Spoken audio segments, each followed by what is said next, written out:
You ask Tiger to solve. This deals with linear equations with one unknown. The final result is x equals 4. Let's solve it step by step.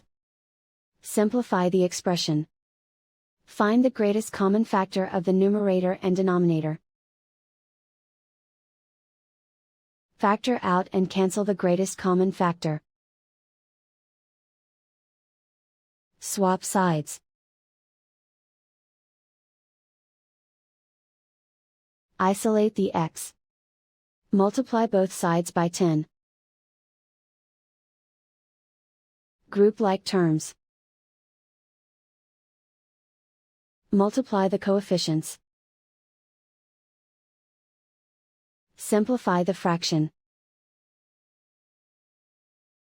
Multiply the fractions. Simplify the arithmetic. And so the final result is x equals 4.